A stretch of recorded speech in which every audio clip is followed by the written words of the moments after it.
선한 사람 TV를 애청하고 계시는 국내에 계시는 성도 여러분 안녕하십니까? 날씨가 많이 추워졌습니다. 감기 몸살 조심하시고 또 새로운 변이가 생긴 것 같습니다. 연령에 준하는 백신 예방 주사를 빠짐없이 받으셔서 건강 유지에 차질이 없기를 바랍니다. 저는 계속해서 이 사랑에 대한 말씀을 수차례에 걸쳐서 말씀하게 되었습니다. 혹간 여러분 중에 또 지루하게 생각하시는 분들도 있겠지만 믿음, 소망, 사랑 이 세 가지 중에 제일 어뜸은 사랑이라고 했습니다. 예언도 패하고 방언도 그치고 지식도 패해지지만 사랑은 영원 무궁토록 존재한다고 했습니다. 그러므로 이 사랑은 오래오래 말씀해도 더함이 없고 부족이 없는 말씀 중에 말씀일 것입니다.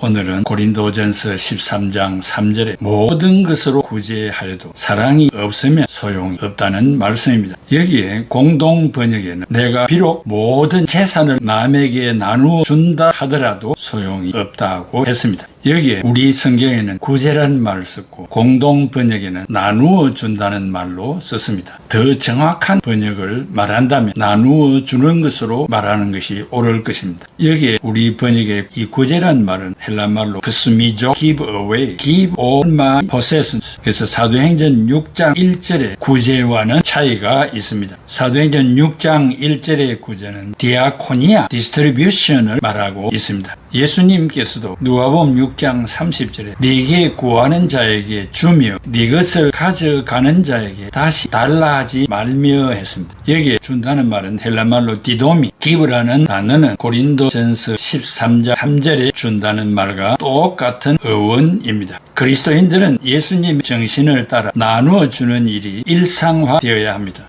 독일에 살았던 유대인들은 빨간 모자나 금정 모자를 쓰고 길을 가다가 백인이 오면 길 밖으로 물러서 있다가 지나가고 나면 길 위로 올라와서 길을 갑니다. 해가 지면 외출을 할 수 없으며 모든 유대인은 게토, 즉 유대인들을 일정한 장소에 격리시킨 장소를 게토라 합니다. 이 게토로 돌아가야 합니다. 좁은 장소에 많은 사람들을 수용하였기 때문에 발 디딜 여유가 없었습니다. 그래서 생각해낸 것이 고층 건물이었습니다. 당시 유럽 인구의 3분의 1이 흑사병으로 죽어갈 때 유대인들은 청결한 생활을 하여 죽지 않았습니다. 좁은 땅에 고층 건물을 올려 회당, 교실, 은행을 지어 세상 어디를 가든지 살 수 있는 교양과 전문 교육을 시켰습니다.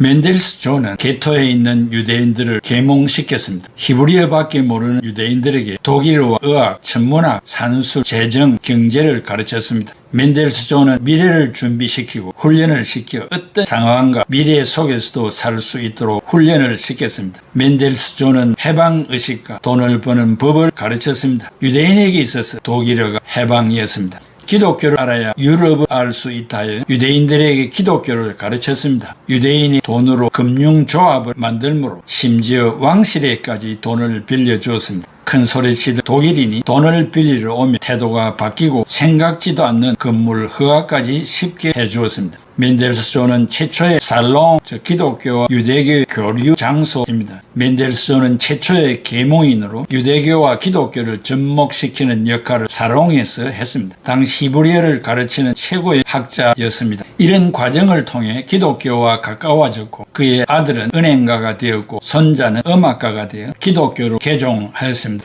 회당에 가면 유대인이요 교회에 가면 그리스도인이었습니다. 그는 미래를 내다보는 선견적 예언가로서 유대인을 깨우친 선각자였습니다. 그는 공부를 너무 많이 하여 척추에 고장이 나서 곱사가 되었습니다. 이런 멘델스 존의 모습을 친구 레싱이 쓴 희곡 소설 현자 나탄이라는 책에서 말하고 있습니다. 그 내용은 기독교, 모슬렘, 유대교가 하나님의 반지를 끼고 사는데 어떤 반지가 진짜 하나님의 반지임을 증명합니다. 선을 베풀며 구제하고 가진 것을 나누어주는 하나님의 뜻을 따르는 자의 반지가 진성 반지라는 것입니다. 기독교, 모슬렘, 유대교가 다 하나님의 자녀인데 진짜 하나님의 사랑을 나누어주는 자가 하나님의 자녀라는 뜻입니다. 멘델스 존은 유대 민족의 빛이요 계몽 선구자요 미래를 보여주는 예언자로서 기독교인이고 유대인이었습니다. 그냥 유대인이 아니라 생각이 깊은 학자였습니다. 기독교의 특징이 나누어주는 삶이 일상화된 민족입니다. 먼저 우리는 언어적 고찰을 해보겠습니다. 히브리어에는 이 나눔이라는 말을 파라드, 분변, 구분, 깨뜨리다라는 말로 사용이 되었고 헬라어적으로 나눔을 고찰하며 디도미 주는 것을 말하고 디아크리노 구별이라는 뜻이고 디나리오 분배라는 뜻이고 메토케 참여라는 뜻이고 코이노니아 교제라는 뜻이고 필란트로피아 동정이라는 뜻이고 코이노네오 공급이라는 뜻이고 타페이노 낮추는 뜻이고 미타림바노 같이 해주다의 뜻이고 수네임이 함께라는 뜻이고 수네크데모스 동행의 뜻이고 호모이오스 대접의 뜻이고 이파르케오 돕다의 뜻이고 아가파오 사랑의 뜻이 있습니다. 준다고 하여 물건을 주는 것뿐만 아니라 다른 측면에서도 얼마든지 주면서 살 수 있습니다. 하나님은 모든 것을 주시는 분이십니다. 마가복음 10장 45절에 인자가 온 것은 섬김을 받으려 함이 아니라 도리어 섬기려 하고 자기 목숨을 많은 사람의 대속물로 주려 함이라 했습니다. 이 주려 함이라 헬라말로 디도미 to give 인간에게 무엇을 받으려고 그리스도께서 생명을 주신 것이 아닌 고귀한 자신의 생명을 희생하신 것을 의미합니다.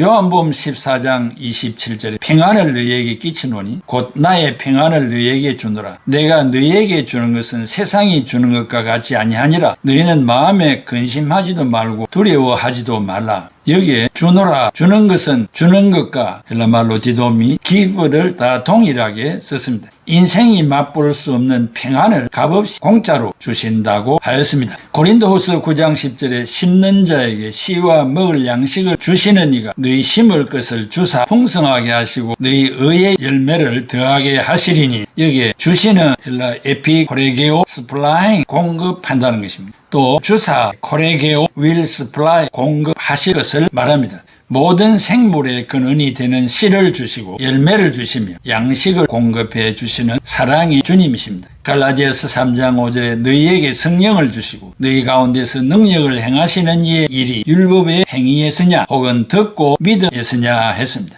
여기에 이 주신다는 말은 에피코레게오 스플라잉 우리가 어떻게 성령을 받을 수 있겠습니까? 하나님은 돈으로 살 수 없는 성령님을 거저 주셨습니다.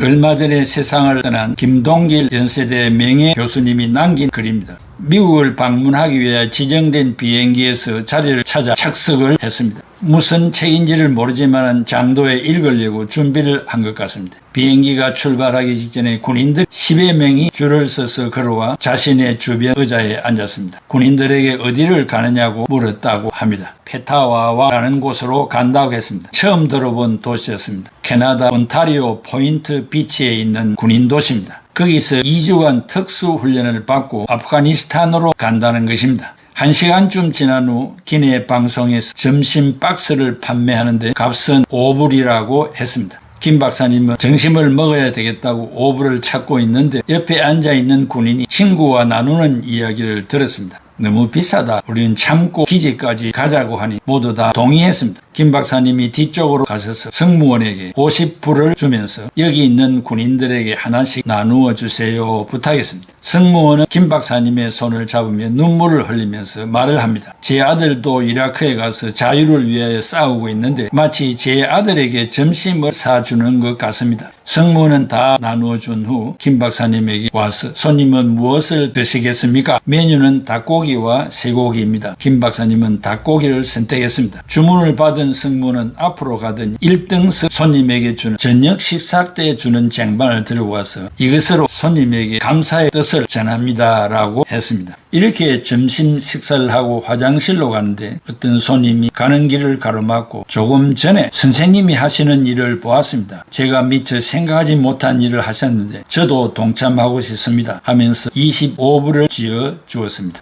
다시 자리로 돌아오는데 기장이 좌석 번호를 둘러보며 걸어왔습니다. 내 자리 앞에 서서 기장은 활짝 웃으며 손을 내밀며 손님과 악수를 하고 싶습니다. 김 박사님은 안전벨트를 풀고 일어서서 악수를 했습니다. 기장은 큰 소리로 승객들에게 말합니다. 저도 전에는 군인으로 전투기 조종사였습니다. 오래전에 어떤 분이 저에게 점심을 사주셨는데 그때 고마웠던 기억을 아직까지 하고 있습니다 라고 했습니다. 김 박사님은 쑥스러워하고 있는데 모든 승객이 박수를 치고 있었습니다. 시간이 흘러 다리가 아파서 복도를 걸어 앞으로 걸어가는데 어떤 승객이 손을 내밀고 악수를 청하더니 나에게 25불을 건네주었습니다. 비행기가 목적지에 도착해서 짐을 꺼내 나가는데 또 어떤 손님이 아무 말 없이 내 스츠 주머니에 무엇인가를 넣고 나가버렸습니다. 나중에 보니 25불이었습니다. 대합실에 나가니 군인들이 모여 있었습니다. 승객들로부터 받은 75불을 군인에게 주었습니다. 당신들이 기지에 도착하려면 한참을 가야 하니 샌드위치나 사 먹어요 하고 주었습니다. 하나님께서 여러분을 가호해 주시기를 기원한다고 했습니다. 이렇게 군인 10명이 비행기에 동승했던 사람들의 사랑과 존경을 느끼며 떠났습니다. 김 박사님은 자동차로 가면서 군인들의 무사 귀환을 위하여 기도했습니다. 이 군인들은 나라를 위하여 모든 것을 바치겠다는 청년들입니다. 점심 박스 하나가 그리 대단한가? 작아도 너무 작은 것이 아닌가라고 했습니다. 사랑은 여러 가지 측면에서 주는 것입니다. 주지 않고 사랑을 논하는 것은 그 의미를 모르는 자일 것입니다. 나눈다는 것을 생각할 때 손해보는 것 같고 무엇을 잃은 것 같은 기분이 들 것입니다. 그러나 성경은 강조합니다. 얻는 것이요, 붙이는 것이요, 축복받는 길이요, 사랑과 인정을 나누는 것입니다. 나누지 못하고 모으는데 재미를 둔다면 결국 다른 방면으로 빼앗아가고 잃게 되며 불쌍한 삶이 됩니다. 수혈도 하면 새피가 생기고 샘물을 퍼내면 생수가 솟아납니다. 히브리서 기자가 부탁한 말씀을 기억합시다. 히브리 13장 16절 오직 선을 행함과 서로 나누어 주기를 잊지 말라. 하나님은 이 같은 제사를 기뻐하시나니라. 사랑을 실천하는 애청자 여러분들이 다 되시기를 주의 이름으로 기원합니다. 기도하겠습니다. 고마우신 아버지 하나님, 은혜와 사랑을 감사합니다. 죄성이 있는 인간은 가지고 가져도 욕심이 끝없습니다. 무엇으로 이 욕심을 이기고 예수 그리스도가 하늘 영광 버리고 이 땅에 오셔서 자신의 생명을 송두리째 바친 것처럼 홀로 단신이 되어도 나보다 못한 사람들을 위하여 귀한 것들을 줄 수 있는 사람이 되겠습니까? 우리를 불쌍히 여겨주시고 성령으로 충만케 하셔서 그러한 환경, 그러한 사람을 만날 때 내 주머니를 풀어서 최선을 다하여 나누어 주는 사랑의 사람들이 다 되게 하여 주시옵소서. 예수 그리스도의 이름으로 기도하옵나이다. 아멘. 주님 것은 내 것이